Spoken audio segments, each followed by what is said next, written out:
السلام علیکم دوستو، آج ہم پھر سے حاضر ہیں انفارمیٹیو لاؤنج کی ایک نئی ویڈیو کے ساتھ۔ دوستو، قیدیوں کے جیل توڑ کر فرار ہونے کے واقعات تو سامنے آتے رہتے ہیں، مگر کوئی بھی اتنا دنگ کرنے والا واقعہ نہیں ہوتا جو لگ بھگ 6 دہائیوں قبل پیش آیا تھا۔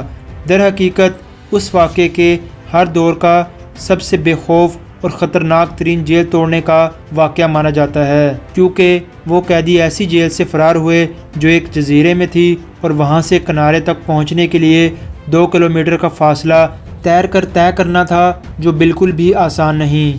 یہ واقعہ امریکی شہر سان فرانسسکو کے ساحلی علاقے سے 2 کلومیٹر دور ایک جزیرے میں واقع الیکٹرز جیل میں 1962 میں پیش آیا تھا۔ جیل امریکہ کی سب سے زیادہ سیکیورٹی والی جیل تھی، مگر حیران کن طور پر جون 1962 کو 3 قیدی فرینک موریس، جان اینگلن اور کلیرنس اینگلن وہاں سے فرار ہونے میں کامیاب ہوئے اور پھر کبھی ان کا نام و نشان نہیں مل سکا۔ در حقیقت یہ 3 نہیں 4 تھے، مگر چوتھا اپنی کوشش میں کامیاب نہیں ہو سکا۔ ایسا مانا جاتا ہے کہ فرار کی منصوبہ بندی 1961 کے آخر میں بنائی گئی تھی اور کئی ماہ تک وہ چمچوں کے ذریعے دیوار میں سرنگ بناتے رہے۔ فرار کی رات بس ایک بات غلط ہوئی اور وہ ان کے چوتھے ساتھی کے کمرے کا وینٹ کھولنے میں مشکل تھی اور اسے اپنا ارادہ منسوخ کرنا پڑا۔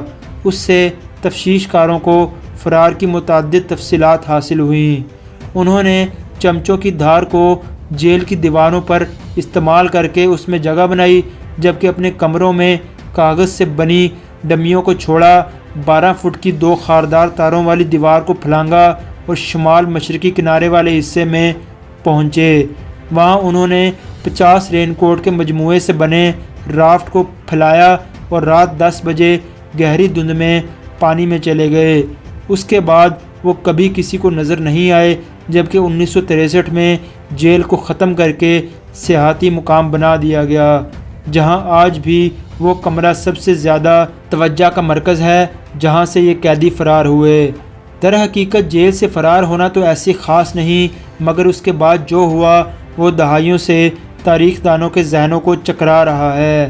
ان مفرور قیدیوں کو پھر کبھی تلاش نہیں کیا جا سکا، بلکہ کوئی سراغ بھی نہیں مل سکا، جس کے باعث متعدد افراد حیران ہیں کہ وہ سان فرانسسکو کے متلاطم پانیوں میں ڈوب کر گم ہو گئے یا زندہ کنارے تک پہنچنے میں کامیاب رہے۔ لیکن دوستو، کہانی یہاں ختم نہیں ہوتی۔ 2018 میں CBS سان فرانسسکو نے ایک ایسے خط کو شائع کیا جو مبینہ طور پر جان اینگلن نے 2013 میں تحریر کیا تھا، اور اس خط میں بتایا گیا تھا کہ باقی دونوں مجرم 2005 اور 2008 میں ہلاک ہو گئے تھے، کہ جبکہ جان نے پیشکش کی تھی کہ اگر حکام کی جانب سے ٹی وی پر اعلان کیا جائے کہ صرف اس کو 1 سال قید کی سزا دی جائے گی جس میں علاج بھی شامل ہوگا، تو میں بتاؤں گا کہ میں کہاں ہوں، کیونکہ یہ کوئی مذاق نہیں۔